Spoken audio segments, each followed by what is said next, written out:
It's the Elsa Kurt Show with Clay Novak. Serving up trending news and conservative views. Brought to you by the Elsa Kurt Collection. And Refuge Medical. And now, it's time for the show.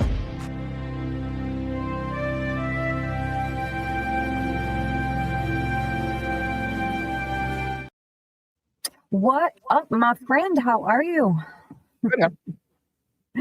I am doing good. I'm laughing at myself here. I am, believe it or not, guys, these glasses do come off of the top of my head, and I'm wearing them most of the time when I'm doing computer work, as I would be doing for prepping for this.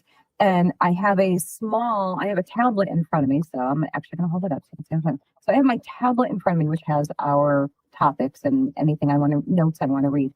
And every time I take my glasses off, like everything is so blurry. I'm sure so many of you can relate to this, but I have increased the font size on this. So it's ridiculous. And if you guys could see it, I'm not showing you this.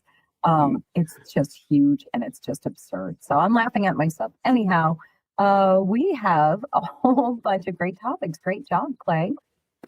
Yeah, busy week, obviously. And just so you don't feel bad, I'm the opposite. So I normally will wear contacts, except when I'm doing this. Because I'm nearsighted, and so I take my contacts out for this. But when I'm like out and about and I have my contacts in and I have my phone, I like the text on my phone is increased. It has to be, because otherwise it's blurry because it's too close, and I got to do the old man and I can't do that. So I get so mad when people. Thank you. I get so mad when people do they'll hold their phone out to you and they're like, hey, look at this, and they put it like right up to your face. And you're like, whoa, settle down. Put that thing on the floor so I can read it from here. Yeah, I can't win. I'm just banged. But yes, we got I think 7-8 topics, a little bit of politics, actually a lot of politics. We always do politics. But a little bit of sports, maybe some other stuff at the end. We'll see. Yeah, here they are, guys. Here's what we got coming. Tonight, we have it all.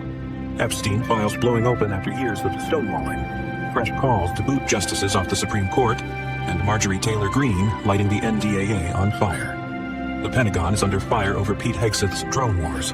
A Christian student in Oklahoma pays a price for speaking truth. And the left wants Jasmine Crockett in the Senate, while Jimmy Kimmel gets yet another year to sneer at you from late-night TV. We'll finish on sports, where the Baseball Hall of Fame still hates juicers, and NFL fans keep pretending Kaepernick is coming back. Oh my, we told you we got a lot of stuff for you. There's a bunch of things. Let's go right off the top here. The Epstein files crack open. How about that? Will the truth finally beat the spin? I don't know. I mean, it was how many years? Years of excuses. A federal judge just gave the green light for the DOJ to unseal the grand jury. There's a lot of interesting things here about this, as usual, right? Grand jury records in the Ghislaine Maxwell case, thanks to the new Epstein File Transparency Act. We talked about it last week, didn't we? Yeah, a little bit. The act itself is interesting because it's a very all-encompassing kind of concept. So, with Ghislaine Maxwell, however you pronounce her name, I've never figured it out. Her trial is a linked but separate trial, right? Mm-hmm. And grand jury is usually sealed. Like any testimony, anything that's introduced in a grand jury, unless it's also in the trial, is usually sealed. It's locked away. But the Transparency Act, the Epstein Files Transparency Act, opens everything up, and it brings in everything that has to do with Maxwell because it's related to Epstein. So it's an interesting ad. The question is, does it matter? I know. Yeah, it is. That is really a great question, because I don't know. We've been talking about this, analyzing it, not just us, everybody with the internet, and has been, analyzing this whole thing and giving their perspectives and opinions and all of that. And I just feel like, and we've talked about this before as well, I feel like there has been this level of apathy that has, gone through, and they're downplaying it. They're really downplaying it too. They're saying, don't expect too much from this. There's thousands of pages here, but don't expect too much from it. So what do you make of that even? Yeah, I think, the one thing that the judges have continually said is that, privacy and protection for the young ladies, the victims in this entire thing, is paramount. So anything that has the potential to expose them, any information that could like somebody could puzzle piece together who it's referencing, et cetera, is all going to be redacted to protect the women involved. Now, when you do that and you leave it that wide open, appropriately so to protect those young women, you're also going to mask some things that people really, really want to know. And I think my expectation is this is going to be disappointing, as it has been thus far. Now, I do know there are some of the victims have advocated for releasing everything, including their own names, and have threatened to even come out in public and say, listen, we will tell you who's on the list. We will tell you who was where, when, and all of those other things. My expectation, though, and it's, I'm not I don't dislike Pam Bondi, but she's been slow rolling this so much. And there's a lot of, angst over releasing it and why it hasn't been released. And it leaves for a lot of speculation, et cetera, et cetera. But I think this is going to be, as with everything else, very underwhelming. Yeah. And because it's been teased for so long and, resisted for so long, I just don't know. I mean, we've long passed the point where anybody believes anything. And this is a running theme. So even if they do, well, not if, even when they do release everything that they're going to release, nobody's going to believe it. Nobody's going to believe that. They're either going to say, that's not all there is. They're lying. There's no winning here. The trust in any government entity. We are in such a unbelievably bad way in this country, in this world, with belief in anything that the other side has to say. And I'm frankly, and I know you guys hear me say this so often, I am so tired of it. It is so exhausting for everyone, because all it is people just shouting back and forth at each other that they're lying. You're lying. You're lying. No, you're lying. No, everybody seems to be lying. This is another case of that. I mean, and it's a fair question. How do you trust it? How do you trust it? So I don't know. I don't know what the answer is. And it's become, the boy who cried wolf. There's been I don't know if there's been actual promises of what's inside, but there has been a lot of speculation, which has grown into expectation. And now it's, things like this. Oh, you're gonna get the grand jury from the Maxwell. Like, this is gonna where the meat's at. Nothing, right? Yeah, big nothing burger. Right. And then on the flip side, I know people who literally end every social media message with release the Epstein files. It doesn't matter what they're talking about. Like, it could be talking grocery shopping, and then they put that at the end, right? Which becomes like you don't even see it anymore. So, I think we are in a place where no matter what happens, expectations are so high, they're never going to be met. And unless this has, unless there's some massive release that comes with every single name of every single person that's ever been rumored to be near this thing, and then throw a huge bombshell on top of it, nobody's going to be satisfied, no matter what happens. No matter what's in there, truthful or not, it's all going to be a disappointment. Yeah. And let's be real, the goalpost will get moved, because now once it's released, where's the accountability? Who's getting arrested? Who's getting their name blasted across there? Whose career is ending? Whose political career is ending? And if we don't see those types of consequences from whatever name releases that there are, what's the point of everything? Like, just to know, just for the sake of knowing? I don't want to know just for the sake of knowing, so I can say, aha, or I knew it, or be shocked, or whatever. It's not that I don't care about that. I care more about what comes next. And that is where we're going to have the next big problem, because if there is no next after that, meaning consequence for any of this, again, these victims still get no vindication. We've seen this happen over and over again throughout history. Somebody, famous, wealthy, whatever the case is, gets accused, caught, proven to be guilty of something, whatever it is, whether it's being, wearing blackface in the 80s or raping somebody. And we're literally going the whole gamut here because it is that vast. A few years goes by, and then they come back into public eye. They do their little PR damage control, and they're just right back on top again. how is that helping any victim for just simply to have their name come out? And I don't know. I mean, I guess that's what it comes. I hope that's what it comes down for everybody in their minds, not the I just want to hear the dirt and the nitty. Like, remember, there's actual victims. There's people whose lives have been, ruined, and they're trying to rebuild. So I hope they truly get justice. Yeah, the only people who've been held accountable in this entire thing so far, in any way, shape, or form, are Epstein himself, who's dead, right? Paid the price. A lot of speculation there, but we'll leave that one alone. Maxwell, who's in jail and will be probably forever, and Prince Andrew, or Andrew. Andrew. No longer Prince. That's right. No more Prince. But he's been held accountable not by a court system, but by his own family, right? Yeah. And everything that comes along with that. Other than that, nothing. And let's be honest, folks. You could go, if you wanted to go strictly legal on this, you could hold pilots accountable, right? Transporting minors. Yes. Right. They know who's on the manifest on every flight that they take, right? Because they're responsible. Flight pilots, flight crews, boat crews, staff at the island itself. Every one of those people can be held accountable. And literally, we have seen nothing so far. And everything that you were saying, we can think of the big names who have been held accountable for things that have happened horribly, right? Bill Cosby, Weinstein, probably Kevin Spacey. And that's about where the list ends. And we know there's so much more that has gone on and continues to go on. Right. Probably what's his name? Danny Masterson is probably the other one. But really, that's off the top of your head. I can't think of anybody else. And that's what I want, is what you were talking about, which is the accountability. Knowing is right. And I hate to say cancel culture, but it kind of does its own thing. And a level of accountability there, but we want the legal accountability that goes along with stuff like this. And we're just, frankly, we're not getting it. We're probably not going to get it. And it's going to just continue to be a disappointment for everybody. Yeah, it is. It will become another version of the nothing burger, I think. Yep. It'll be the big flurry for a minute. Maybe we'll get some shocks in there. Maybe I feel like we're already.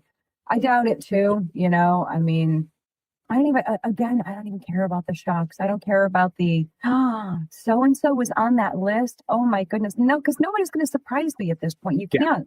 It would have to be astronomical. It would have to be like the Dalai Lama. Like, you know what I mean? It would have to be something crazy like that. But other than that, I mean, Bill Gates' name has been thrown around and forever. The list of speculation is so grand that the actuality is just going to be, a disappointment no matter what. Yeah. So I don't know, guys. My position on this is, hey, great.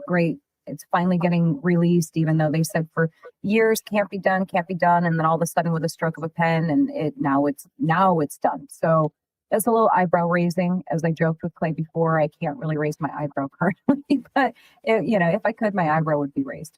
As far as anything else to do with this, I personally will not be impressed until I see arrests. That's the only thing that would impress me at this point. And convictions. Let me rephrase that. Arrests and convictions would be the only thing that would impress me at this point with this. And I'm not knocking anyone. I understand that this is just all part of the way these things go. But until that happens, I'll just kind of, I don't even know if I'll do a slow clap play. I'll just be like, okay. Right? Oh, what do we got next? Well, I mean, we're kind of staying in the family of these conversations, right? Sure. It's a good little segue. Everybody wants somebody off the Supreme Court. And this is really interesting because I had to do a little bit more. I had to even double check with you, Clay, right? Beforehand, like, wait, are we talking Ketanji Brown or are we talking about Alito and Thomas? And so technically we're actually going to talk about all of it. Because both sides of the political aisle have decided that the best way to save democracy is to shove inconvenient justices off the Supreme Court. So it's a good conversation. What are your thoughts there, Clay? Yeah, so it's stay on the GOP side, and we don't, we all want, and by design, the Supreme Court is supposed to be apolitical. We all know that that's not necessarily true, although there have been enough kind of centrist or surprising decisions made by the Supreme Court in the last, couple of years that it is probably less political than we realize. However, from the GOP side, the ask right now is that Justice Alito and Justice Thomas both resign while the Republicans hold power in, both houses as well as the presidency, so that President Trump can nominate two replacements of the GOP ilk that can be confirmed and therefore retain that GOP dominance, the 6-3 dominance that exists right now on the Supreme Court, which goes back to, and it brings up the same, argument that keeps coming around, which is term limits and age limits for the Supreme Court. One, President Trump says, I'm not asking them to do that. I don't want them to do that. They're both doing a fantastic job, and I don't want them to resign. So there's the president's position, which is good. Right. But it goes back to, we had the same thing with, the last few that have, passed away, while in office, Ginsburg and right. Right. So it does beg the question, should there be a term limit? Should there be an age limit? And how would we manage those? Personally, I think they should resign, retire when they feel like it. I'm a firm believer that they shouldn't have a term limit. There should probably be a competency limit that, or some sort of competency test that goes on associated with age potentially. But age doesn't mean anything. I mean, truthfully, Alzheimer's, as probably everybody knows, can strike at remarkably early ages, right? Where, you start to have cognitive decline, et cetera. Anyway, I think no term limit for SCOTUS. I personally think they shouldn't resign unless they feel the need, health-wise, competency-wise. But I do think that we need to at least explore competency testing for justices of every age. What do you think? Yeah, well, that's interesting, Clay. I need to pick your brain more because my gut response and reaction is term limits for everyone and everything. I'm curious why you don't think so. Is it because of the length of experience that they have there? Like, what's your reason for that? Because I'm just curious. I think by design, the idea of no term limits for Supreme Court justices was so that they could not be swayed or influenced either way, or they couldn't use their influence to stay on the bench. It was a two-way street, right? That was always by design. Okay. So if you say I'm in this job forever, you can't push me to make a decision in your favor because you have nothing to influence me with. Meaning re-election, another term, et cetera, which is the problem that we have in Congress right now. Right. All of the donors, right? All of that goes along with it. You don't have that as an issue within the Supreme Court. And that's why I believe they shouldn't have term limits. That's just my opinion. I think that's how the framers framed it, and I think it works personally. Yeah, no, that makes sense. I genuinely didn't understand or know. So I knew there were reasoning that I just simply didn't understand. So that makes sense, actually. Yeah. What else? Let's talk a little bit about Ketanji Brown, because obviously, so we have this whole thing, right? It's the forever left and right, and the left has been screaming about. They've been screaming about Thomas and Alito all along. They despise both of them, particularly Thomas, right? I mean, more so him than anything. Well, I guess both of them. But it's just interesting because and the other side of it is you have her, and now the controversy with her in this moment, there's quite a few technically, but her husband's firm is tied to cases before the court.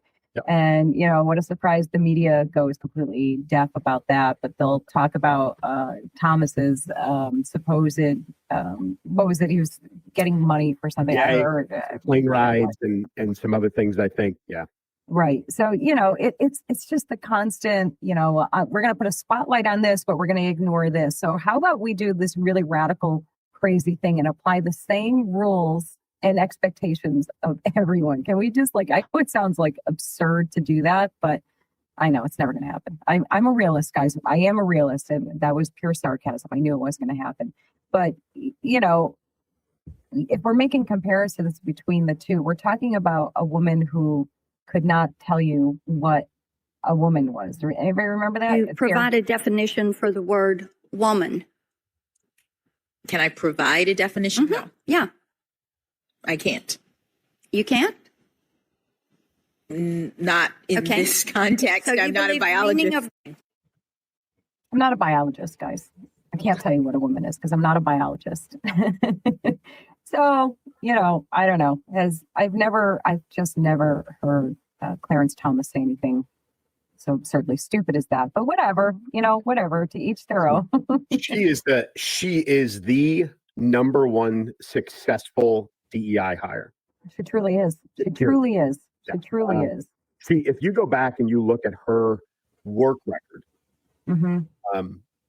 she really was never even a functioning, active judge that made a determination on anything prior to the Supreme Court.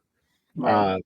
She is, you can take that clip alone and talk about level of competency, et cetera, et cetera. And I think I've always said this. I think it was a missed opportunity for Marsha Blackburn to say, "Give me a legal definition of a woman." Right? And that key word, right, with her being, confirmation to be a Supreme Court justice, I think was the word that was missing. Right? Yeah. I'm not asking you to be a biologist. I'm asking you to be a judge and an attorney. Give me a legal definition of a woman. You're so right. Opportunity missed. Yeah, missed that one. But regardless, she's a mess. But sticking to my own, premise, she's there forever, right? Until and the system was what it was. She was confirmed under the system as it existed. She will hold that seat forever, or until something drastic happens. There could be, like you said, there could be corruption potentially. That's the speculation with her husband, et cetera, et cetera. So, we'll just have to see what happens with her. She could be a thorn in the side of the Supreme Court for the next 40 years. And it's insane when you think of that, right? And just to be completely fair, I'm going to give you both sides of like the argument here. So the left's argument against Thomas and Alito has been ethics crisis, loss of public trust, right-wing billionaires secretly influencing the court, flags equal insurrection. That was Alito's wife flew the American flag upside down. That was that whole thing. And wants them to resign for the good of democracy. Now, the right's argument against KVJ, is they said if Thomas's friends are a conflict, then her husband's firm is too. Undisclosed financial interests are still undisclosed. Media outrage is selective, which we know that, not principled. Ethics rules must cut both ways, which is what we were just saying. And if recusal is the expectation, then recuse. If not, stop using ethics as the political weapon. So, I mean, we're being fair here. We're giving both sides of the coin, both sets of, generalized opinions on the topic.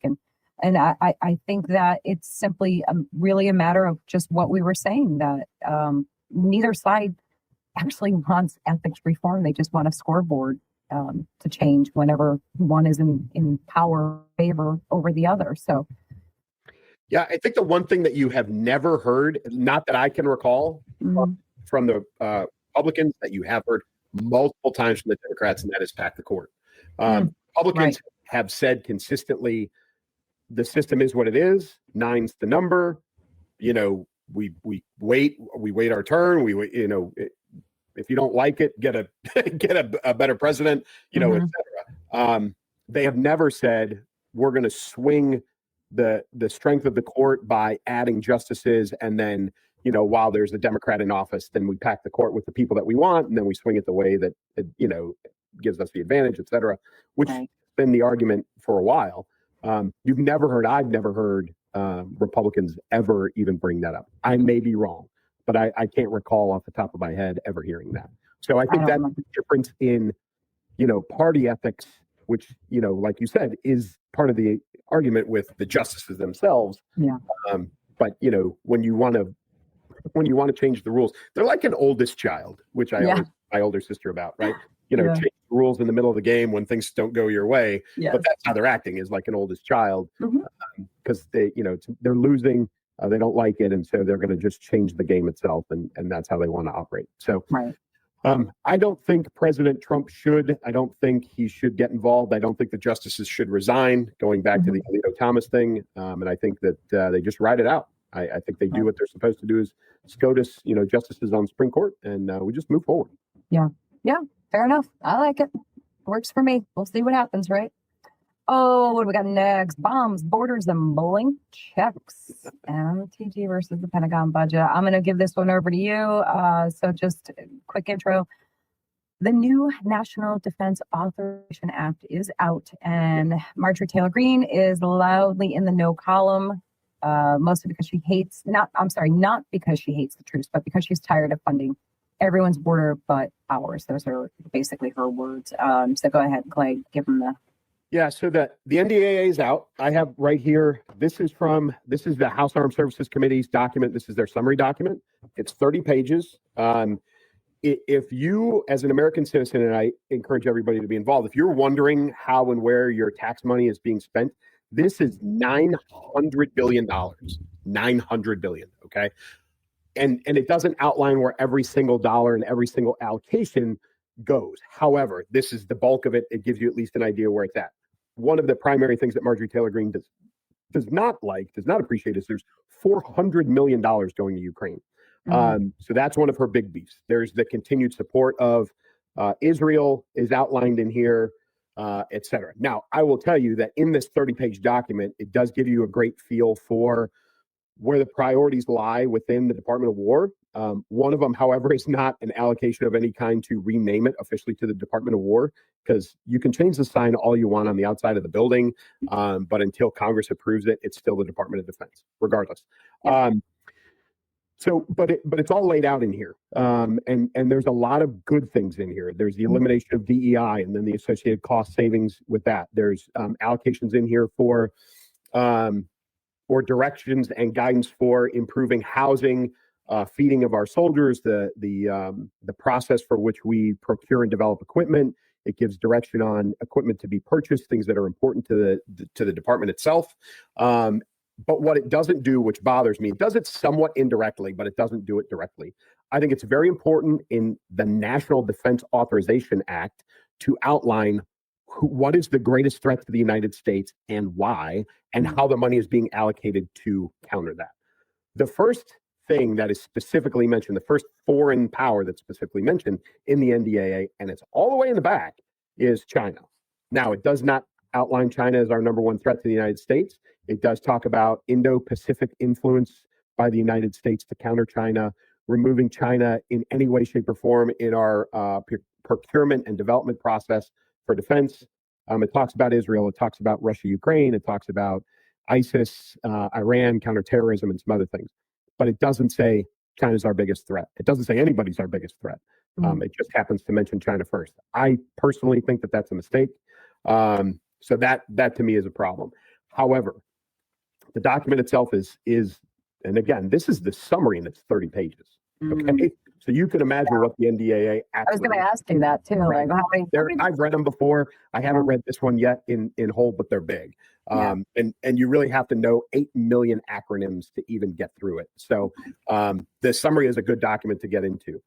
There are, like I said, there's a lot of things in here about cost removal. There's some restoring, like this is one of the most interesting ones, and it's very Pete Hegseth. Restoring lethality and the warrior ethos is in here. And the very first thing under that heading is prohibits men and women's sports at the academies. Takes it right off. Right off. Okay. Restores meritocracy is the next bullet.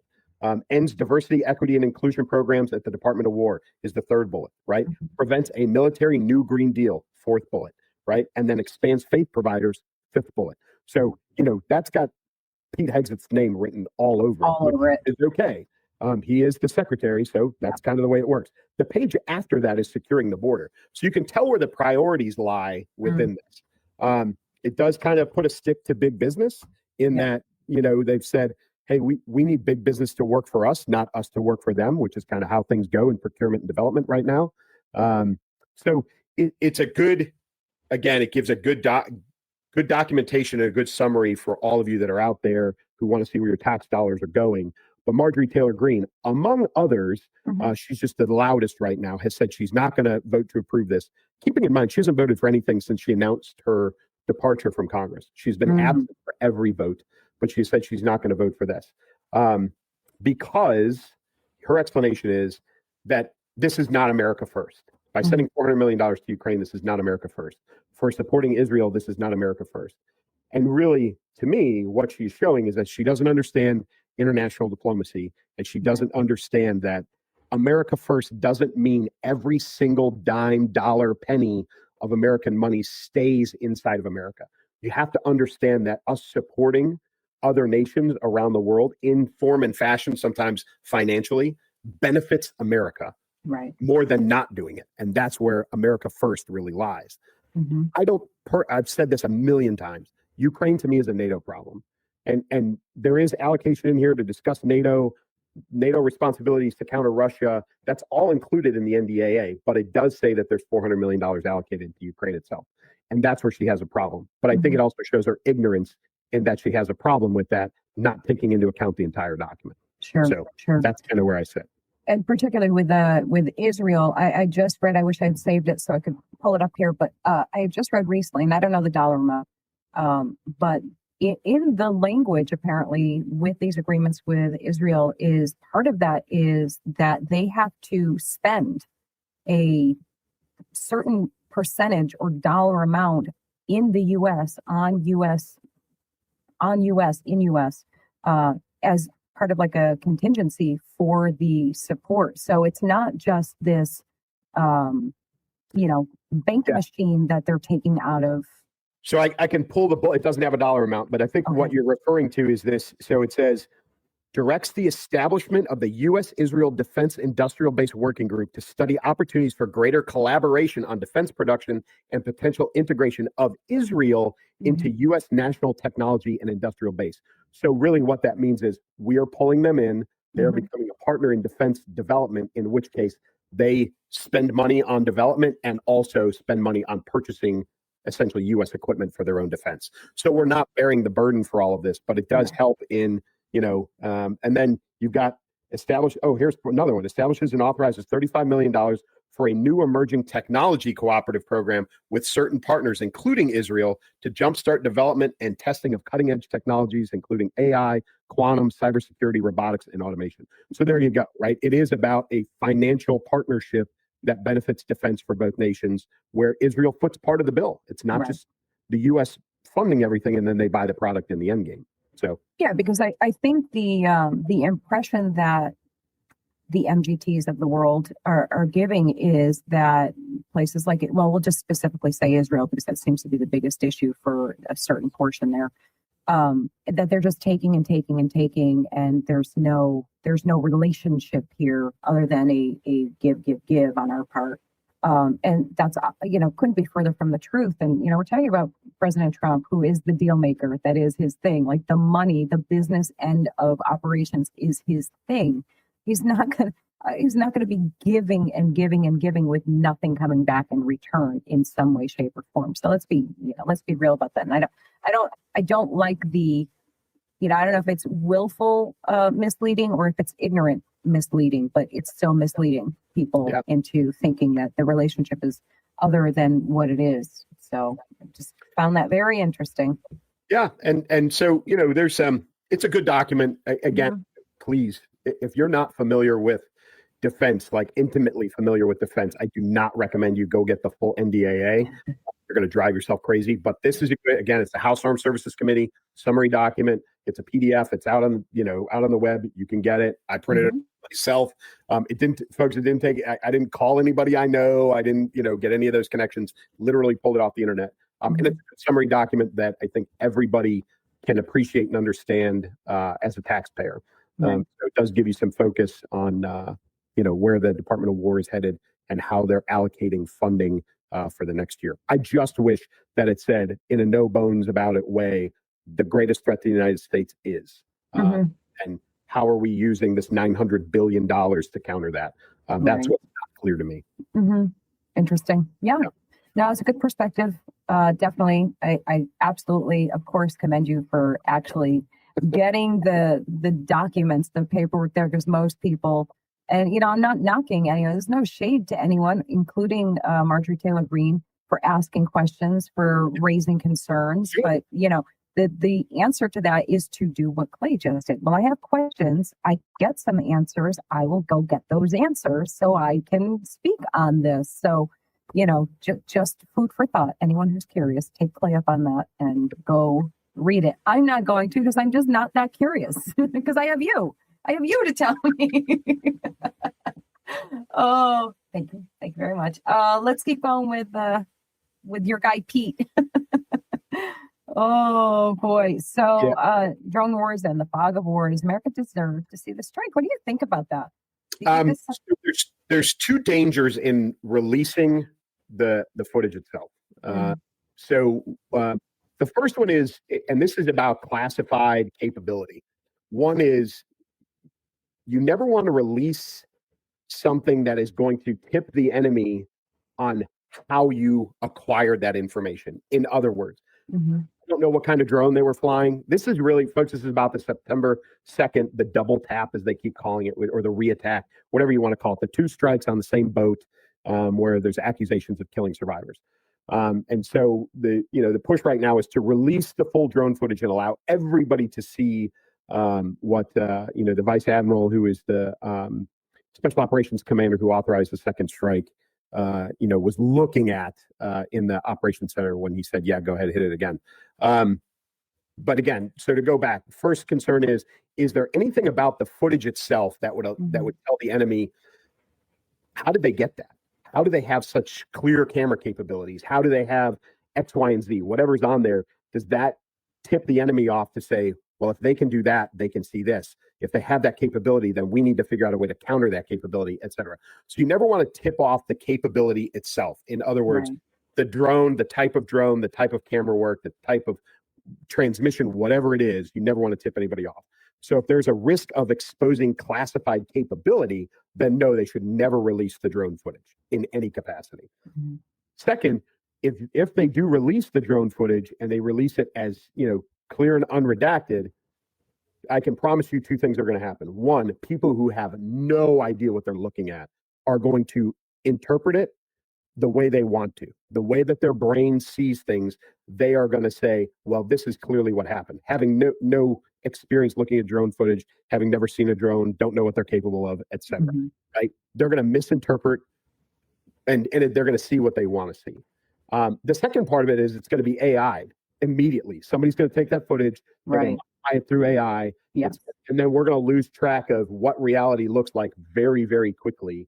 And it's going to be, either AI'd or edited to a point where the news outlets, as dishonest as they are going to use it in whatever form or fashion they choose. Oh, no question about it. No question about that part. Yeah, absolutely. You just touched on such a huge, important part to all of this, that the whole AI aspect of it is so dangerous and out of control. I mean, it's beyond out of control, and you can't, it goes back to what we were talking about before. It is so hard to trust anything that you hear or see, whether it's from the government, whether it's from Joe Schmo on the internet, because it is so accessible to everyone to make these, and it's just improving and improving and improving, and even people who are well versed in being able to identify AI video or AI images are struggling. So now you take it to the next level of something like this, and like you just said, and then the mainstream media gets hold of that, they run with it, and all you need to do is air it one time for it to be real, for it to be fact in people's minds. And we're in such an incredibly dangerous time with all of that. So I get it. We all we've become the transparency administration where, they just are airing their live cabinet meetings. And I love all that. And I think that's terrific. Something like this, for all the reasons that you stated, proceed with caution, basically, right? Yeah. And let's be honest, from the time this story broke, there has been repeated jump to conclusions and erroneous reporting from the media. The very first report that came out was that SEAL Team 6 was dispatched this is the most absurd thing, Oh, was boy. dispatched to fly out and kill the survivors, like Oh, literally geez. fly out Yeah. and in the water, right? Which is Mm. crazy. That was beyond crazy. Then Right. it was, Pete Hegseth sitting in there going, hit him again, which what happened. And then there was the order that said kill everybody. And so, even at this point, ABC News was the first one. Martha Raddatz, who I can't stand, was like, hey, listen, here's how this worked. Mhm. And now so you've got all these people, these attorneys, former JAG officers within the Army, the military, across all branches. You've got, all these folks. The ACLU is now suing the DOJ and I think the State Department to protect these boats over this strike on September 2nd. Yes, Of course the they are. American Civil Liberties Union is suing our own government to protect people who are dragging drugs into. Anyway, regardless, I think given the opportunity and any ability to protect the integrity of the footage itself, I think that Department of War should release it. However, I think that is impossible to do, and therefore I don't think they should. Yeah. That's just my perspective. And again, folks, those of you that watch or listen every week know I am not a Pete Hegseth fan. I am not trying to protect that guy at all. I just know that this is a factor of war that we have been using, a capability we've been using for the last 25 years religiously. I'm part of this, believe me. And so I think that this is really nothing new. I think it's much ado about nothing. And I'm not trying to protect the sec war because I'm not. But I really don't think they should release the footage. But the question is, do you think they will? No, I don't think. You don't think so? Nope. Not unless directed to. Right. The only person who's going to direct them to do that is the president, and I don't think he's going to do it. Right. Yeah. Okay. I like it. All right. What do we got? Let's see. Is that the right one? Yes. Yeah. Okay. I don't know if you guys saw this one, but in Oklahoma, a student says she was punished and flunked because she argued from a Christian worldview about gender in a writing assignment. She was told her views were demonic. The university now says it's just a grading issue. Of course they do. Of course, that's what they say. So again, she wrote an essay from a biblical perspective describing transgender ideology. This is the demonic part.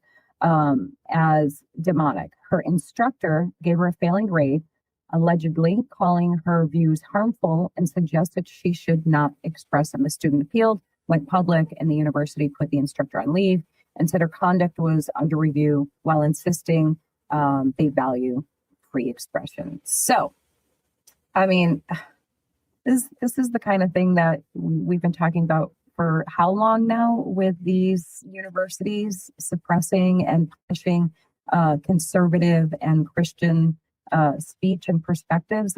You hear this, on a daily basis that somebody is, either being flunked out or being asked to leave or just simply demonized for not towing the ideological line. And good on her for coming forward with it and making it public. It's ironic, right? And I don't know if this campus specifically, but a lot of these campuses have no problem hosting satanic club gatherings, but Christian perspectives, nope, that's a no. So the kicker is it was essentially an opinion piece that they were supposed to write. It was, part of the assignment was your opinion. So she expressed her opinion. The instructor is a they, them pronoun. And so that, she probably knew when she wrote it that there was, the potential for pushback, but she stuck to her guns. Good for her. She took the assignment. The instructor, while she met actually every requirement of the assignment, she provided information, she provided opinion, she provided information to support her opinion, etc. She met every requirement. The instructor, it was a 25-point assignment, and I don't know what that means on the larger scale, but a 25. She gave the instructor, who is either an assistant professor or a teaching assistant, one or the other, gave her a 0 out of 25. Not just partial credit, gave her no credit. No credit. 0. You said, but I didn't like, so 0 credit. Right. I know I asked you for your opinion, but. Right. And so the student, protested. She put in a formal complaint to the university, and the university, my understanding is that the university actually they were acting but not communicating with the student until this hit the news cycle. And then when it hit the news cycle, they were like, oh yeah, we've been talking to everybody. We've been talking to the professor. We've been talking to the student. We've been talking to so-and-so. Actions are being taken. We're reviewing everything, blah, blah, blah, blah, blah. The student has come forward, and you're right. So the assistant, whoever the professor is, whatever the teacher, instructor is, has been put on leave. It's all being reviewed. But the student has come out and said, they weren't saying anything to me. I had no idea what was going on until it hit the news cycle. And then, of course, the university reached out and said something. But the question is, how many other students have had this happen to them from that instructor or any other instructor on the Oklahoma campus? And what adjustments are being made for them? This just sheds the light, as every one of these small incidents does, sheds the light on a much larger problem across many, many campuses. And folks, I hate to break it to you, just because the university is in a, flyover state, a red state, a conservative state, Bible Belt state, whatever you want to call it, don't assume that that university has the same values as you think the state does, because the reality is they don't. The universities are universities, and they are incubators for liberal thought process and indoctrination and all those other things. I don't care what state it's in, and I don't care what school it is. There is that potential there, and this is a great example of, in the heart of America, at the University of Oklahoma, right? Sooner, like, this is happening, and it's happening today as we speak. And I would hope that this would go without saying. We're not. She didn't write a piece calling transgender people trash or garbage or bad people, or she's saying the belief system and this type of ideology is demonic. She's using biblical reference. She is basing this from a biblical perspective.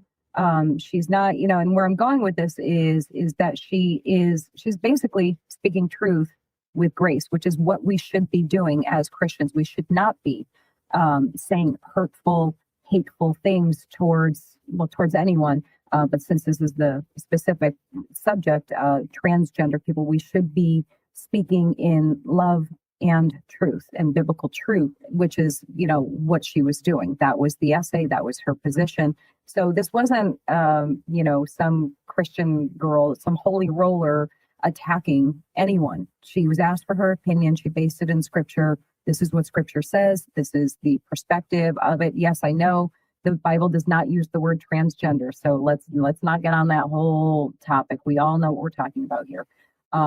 So yeah, there's a big difference between, and I would hope that my Christian friends and followers and viewers remember that, that you absolutely all day long speak truth, but do it with grace and compassion and kindness. You don't have to be nice. You have to be kind. Big difference. So yeah, and that's what she was doing. And I applaud her so much, and anyone else who is standing up for themselves that way. And it's so sad that the only way that you can is to make it so public and hope and pray for it to get picked up and people to notice, because otherwise they'll just steamroll you and they'll flunk you, and you have really, very little recourse. Or by the time that you do, whether it goes to court or whatever, so much time has passed and money spent to defend yourself. So sad world that we live in that this is the case, but it is. Yeah, it's and again, it's happening. It's happening everywhere. Don't think you're saved by geography. Don't think you're saved by ideology. This, and folks, even the places where you think that this is the most protected. Okay, Notre Dame, right? The preeminent, most prominent Catholic university in the United States has taken all references to Catholicism out of their mission statements. Okay, so this type of mindset is changing everywhere. Yeah. So don't think that just because you're at a quote unquote religious institution that these things aren't happening. So if you've got college age kids, tell them to stick to their guns. They will be protected in the long run or in the short run. But we can't let these things go untouched, unpunished, unnoticed, and unresolved. Absolutely. And being that, well, guys, today is, as usual, we like to give you this reminder each time. Today is Wednesday. We are recording on Wednesday. We will watch this all together on Thursday, and I am wearing this particular shirt because today is 3 months since Charlie Kirk was assassinated. This is in memorandum of him. Well done, faithful servant. And yeah, I just wanted to take a moment and just acknowledge that it is 3 months, which is crazy. And you know, every time these little anniversary moments of this come up, I always recall exactly what it's going to be one of those moments. And I'm sure for a lot of people of the where were you when this happened? And, you know, and I was sitting right in this spot prepping for our show, and I got the text from you. And then from that point on, it was on. So yeah. So God bless Charlie Kirk. And next, because I'll start crying. So moving on. Viral clips to Senate dreams. Crockett. Oh, good. I'm so glad we're moving on. Is this will? Yeah. So yeah. let me grab this one and get it started. So as most of us know, Jasmine Crockett from the great state of Texas was a member of the House of Representatives, and since there has been redistricting authorized in Texas, her district has gone away, and therefore her seat with it. So what she has decided to do is run for one of the two Senate seats for the great state of Texas. And let me tell you the reverberations that have come out of this. Actually, yeah, let me do that, and then we'll go into it. But so understand that there is a little bit of a heated GOP race. So Senator Cronin is the incumbent. He's almost guaranteed to secure a seat. There hasn't been a Democrat elected for a statewide in a statewide election in 35 years, and the last one was the governor of Texas. But there hasn't been a blue senator from Texas in forever. So there's a Republican there. There's two challengers that are coming after him on the Republican side. On the Democrat side, Ms. Crockett declared herself as the people that Republicans are afraid of, that the president is afraid of, that everyone is afraid of. She is going up against a man named Tallarico, who is he's a teacher. He's kind of more of a centrist, or closer. At least he's studying ministry, I think, as a Lutheran, and so his views present themselves as more centrist. But he is a Democrat. Okay. And so there was actually some hope that because he appears or presents as more of a centrist, that he would have a shot at this seat. But now, and he was running against a man named Aldred, who was a former NFL player, who was promising. As soon as Crockett declared, Aldred dropped out.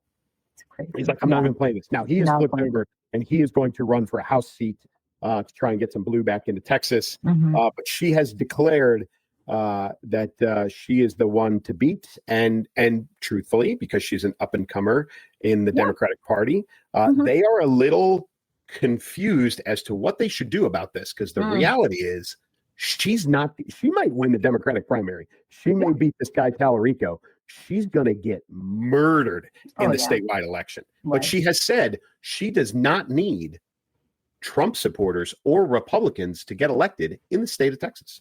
Okay. That's how delusional she is. But if you want to see how delusional she is, let's just see her first ad in her campaign to be a U.S. Senator. So powerful. They have their new star, Crockett. How about her? She's the new star of the Democrat Party, Jasmine Crockett. They're in big trouble. But you have this woman, Crockett. She's a very low IQ person. I watched her speak the other day. She's definitely a low IQ person. Crockett. Oh, man. She's a very low IQ person. Somebody said the other day she's one of the leaders of the party. I said, you got to be kidding. Now they're going to rely on Crockett. Crockett's going to bring them back.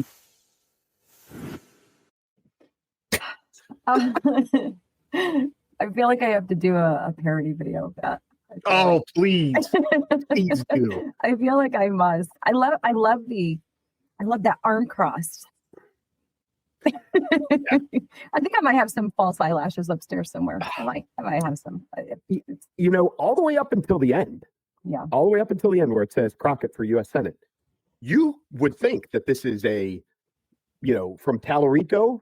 You would think this is from Cronin. You would think this is from somebody. That's her own campaign put that together, thinking that is going to help her in some way, shape, or form.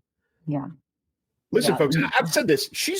And we're taking AOC into this same, like, Sure. Crockett is the dumbest politician, Yes. national level politician. Mhm. And Hirono's in that group, who is a moron, right? AOC's Yes. in that group. There's a whole large group of dumb people. She is, in my opinion, the dumbest of all of them. And her assuming that she can win this seat proves that she just really is that dumb. Oh yeah. Yeah, well, I think she'll get, from her own party, she'll get that nomination. She'll be there. Oh, yeah. She will absolutely be their front runner because 100%. They have no choice. Yeah, exactly. There's no choice. She will be the one. Gotta love it. Well, it's going to be entertaining for sure. Well, it keeps her in the national spotlight. Right. It also helps with funding for the Democrat Party. Mhm. And that's really what they're using her for. She is a social media darling, Yes. not in the state of Texas, in her in her district that doesn't exist anymore, Mhm. but mostly at the national level, which is why they love her and which is why they're going to keep her at the forefront in any way that they can. She's just not going to be successful. She is, a black female version of Beto O'Rourke for as long as it lasts, is what she is. Yeah. But the irony I'm sure it doesn't escape anyone that for the very same reasons that the left loves her, they're like, she speaks bold truths and she combats racism and she's so charismatic and, are the same things that the right is making fun of because it's all personal insults, race baiting, and sound bites. That's it. There's no substance. There is no depth. There's no deep knowledge and understanding of the issues. She's sound bites. That's it. So when it comes down to any kind of debate or any kind of answering any real questions, just the sound bites alone will be fodder for entertainment. But it's just crazy to me. I can't even. It's just laughable, and I appreciate the Please do the humor. video. Please do the video. Yeah, the video is just amazing, and I definitely will have to replicate that. So stay tuned, guys. It'll happen. Oh, all right. That's all we can say on her. This guy. Well, this is no surprise. Listen, I mean, this is all left run media. If you had asked me beforehand, if you said, "Do you think he's going to get renewed?" I would have said, "Of course he's going to get renewed. Of course he is. There's no question about it."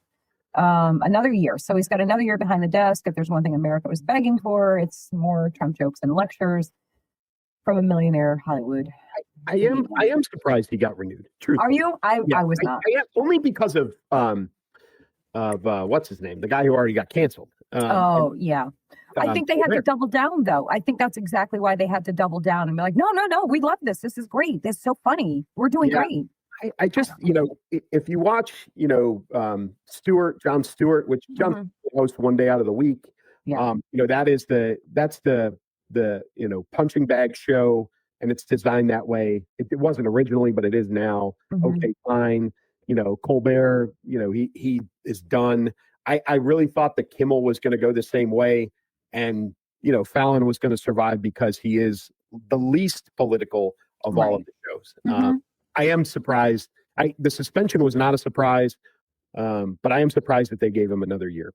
Truthfully, it may be his last, but don't be surprised if you see a change in content. That could be. And that may be part of the contract. The contract may be limitations on what he can and can't say, shouldn't say, and back off the politics and make it more entertaining.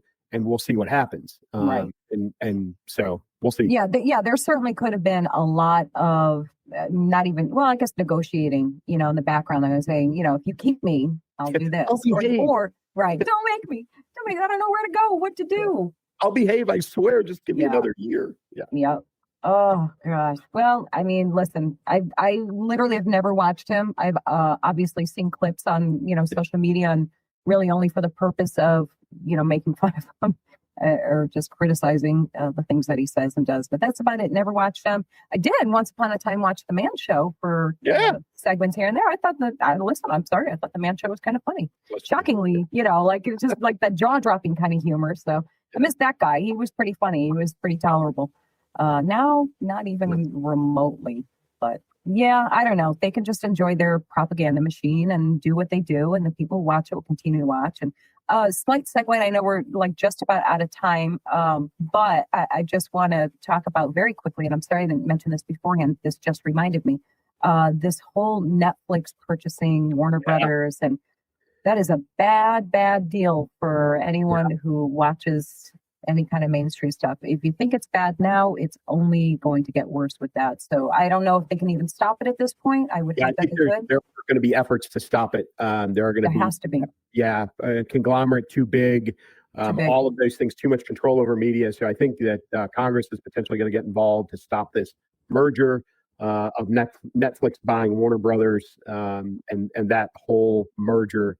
And I'll tell you, there is some concern inside the production side of Hollywood. Interesting. Because they think if it does get too big, it's going to change everything for everybody. It's going to be so big. It's a non-compete essentially, and you're going to have to follow suit with what they do. Otherwise, you're just not going to survive. So there are some concerns inside Hollywood on what this is going to do to the entire industry. So I'm not betting the farm that it's actually going to go through. So we'll see what happens. Yeah. I hope not. And you actually have people, who are normally highly combative to anything, who you would have thought would be all for this, or at least not have from Elizabeth Warren has actually spoken against this as well. So, that's interesting in itself. Yeah. So if you're getting joined forces here, which never happens these days, it tells you a lot, really. It tells you how scary that really is. For sure. If they're going to join forces. So, do we do our last one? Well, I'll just hit it real quick. Got it. Okay, let's put this up. I knew you wanted to talk. Yeah. So baseball, for those of us of our age where we remember the golden age of steroids and juicing within baseball, the Baseball Hall of Fame has essentially unofficially banned the known steroid users, the Barry Bonds and Roger Clemens and others, that whole era of the late 90s that, you either loved or hated baseball. But so those guys, the Barry Bonds and the Roger Clemens and that crowd are beyond their normal eligibility for the Hall of Fame. They're in what is, the secondary process called the Veterans Committee, where they have to get a certain number of votes from a much smaller voting pool, and their opportunities get further apart. So it's not an every year vote. And they have just been told in the latest voting, you are not eligible for the Hall of Fame. And I think their next opportunity is maybe 3 or 4 years from now, where they will be reconsidered. So baseball is still standing on, whatever morals you think that it has or hasn't. But, let's go back, and Pete Rose is still not in the Hall of Fame. Shoeless Joe Jackson and the White Sox from 1918 are still not in the Hall of Fame. So there are some things that baseball and the baseball writers stand on, whether you agree with them or not. But steroids is one of them where they're not budging. However, the fans want a lot of these players in, and they voice that publicly. They're also voicing support for Colin Kaepernick yet again, which I can't understand. Last weekend, for those of you that do or don't follow sports, the starting quarterback from the Indianapolis Colts blew his Achilles tendon, which was, just the thought of that is gross. So of course, Indianapolis is out searching for backup quarterbacks, and they pulled, a 44-year-old retired quarterback in on Tuesday and worked him out, and they're probably going to sign him. But in the meantime, so many fans have said, why are they not bringing Colin Kaepernick in for a tryout? The guy hasn't, at 44 years old and retired, he's only been retired for a couple of years. Colin Kaepernick hasn't thrown a football in half a decade. I mean, it's been 6 or 7 years, but yet he still amazingly comes up, and it's the fans. It's not even the organizations, because you'll never get support inside the NFL for him, but the fans are bringing him up, that they still want him to get another workout. I will never understand that, or even the support for the steroid folks in baseball. I just, sports fans to me are the, I'm a sports guy. Yeah, I used to be a sports gal. Yeah. Yeah. There's so much, kind of diversity within this, the sports fandom world.